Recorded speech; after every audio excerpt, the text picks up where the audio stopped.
class. I hope you will be fine at home. Today our lecture is from class science, class 7 general science, which is from circulatory system.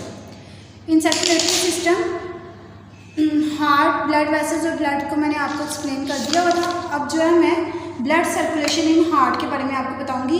Means के blood heart के अंदर flow किस तरह से करता है और किस तरह से ये बॉडी को ऑक्सीजन प्रोवाइड करता है.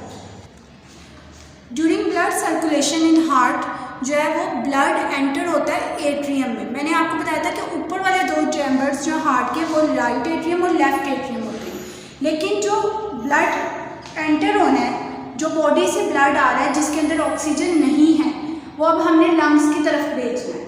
और वो ब्लड सबसे पहले एंटर होना है राइट एट्रियम में. और वो एंटर कहाँ से होता है? सुपीरियर वेना केवा से और इंफीरियर या पोस्टीरियर वेना केवा से. ब्लड एंटर होता है राइट एट्रियम में दो वेना केवा से, जिससे ऊपर वाली जो है उन्हें सुपीरियर वेना केवा कहते हैं और नीचे वाली जो है उन्हें इंफीरियर वेना केवा कहते हैं.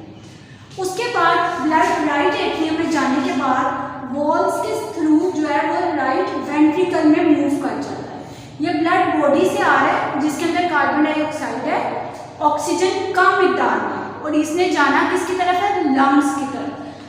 आने के लिए वो सुपीरियर वेना केवा और इंफीरियर वेना केवा से एंटर हो रहा है राइट एट्रियम में. उसके बाद राइट एट्रियम से मूव आउट कर रहा है राइट वेंट्रिकल. राइट वेंट्रिकल में ये मूव आउट होने के बाद ये पल्मोनरी आर्टरी, पल्मोनरी मीन जो लंग की तरफ जा रही है, पल्मोनरी आर्टरी के जरिए ये लंग्स में चला जाता है और वहाँ से कार्बन डाइऑक्साइड ये लंग्स को देता है ब्लड, और कार्बन डाइऑक्साइड बॉडी से मूव आउट कर जाती है.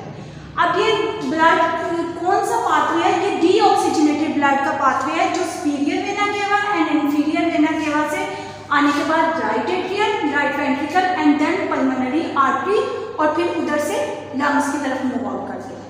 ये तो हो गया डीऑक्सीजनेटेड ब्लड का पाथवे. अब ऑक्सीजनेटेड ब्लड जो लंग्स से आ रहा है, जिसने ऑक्सीजन ली हुई है लंग्स से, अब वो वाला ब्लड जो है वो हार्ट में किस तरह से पंप आउट होगा और किस तरह से हमारी बॉडी की तरफ जाएगा. अब जाहिर बात है जो ब्लड है ऑक्सीजन लेके आ रहा है लंग्स से, उसने डायरेक्ट बॉडी की तरफ नहीं जाना, बॉडी पार्ट्स की तरफ नहीं जाना. पहले उसने हार्ट में पंप आउट होने के बाद बॉडी के पार्ट्स में मूव करना है. अब जो ब्लड ऑक्सीजन लेके आ रहा है वो एंटर होता है चार किस्म की वेन्स से, जिन्हें हम पल्मोनरी वेन्स कहते हैं. ये जो पल्मोनरी वेन्स हैं ये कहाँ से आ रही हैं?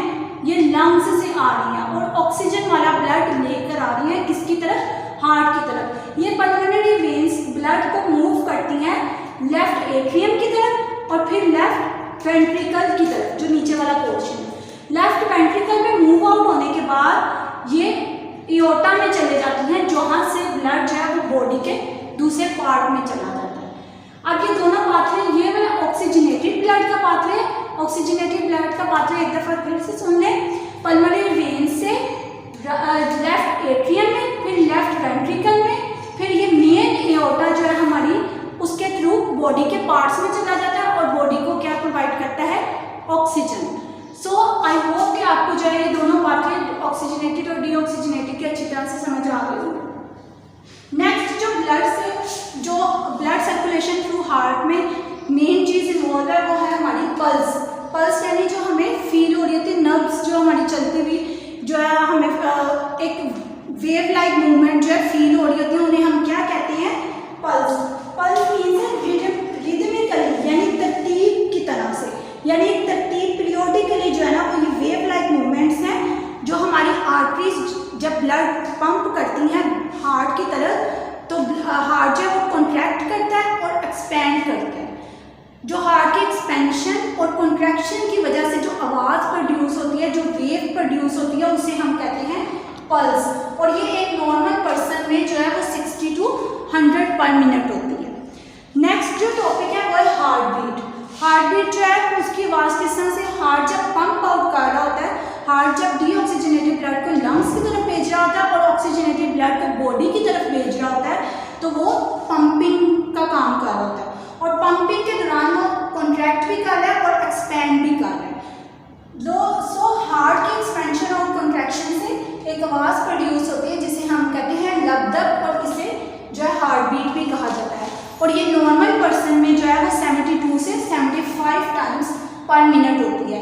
बट जो छोटे बच्चे होते हैं उनकी हार्ट बीट की जो रफ्तार हार्ट बीट है वो ज़्यादा तेज़ होती है, क्योंकि उनके अंदर ग्रोइंग पीरियड चल रहा होता है और वो ग्रो कर रहे होते हैं, इसलिए उनका हार्ट पंप ज़्यादा कर रहा होता है।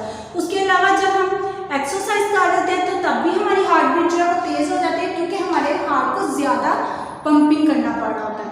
उसके अलावा जो लोग डिप्रेशन में, एक्सर्शन में या जो लोग बहुत ज़्यादा एक्साइटमेंट में आते हैं तो तब भी हमारा हार्ट ज़्यादा पंप करता है, जिसकी वजह से हमारे हार्ट बीट जो है वो ज़्यादा हो जाती है। जब हार्ट बीट ज़्यादा होगी तो ऑन दी अदर हैंड जो है वो पल्स भी ज़्यादा हो जाएगी।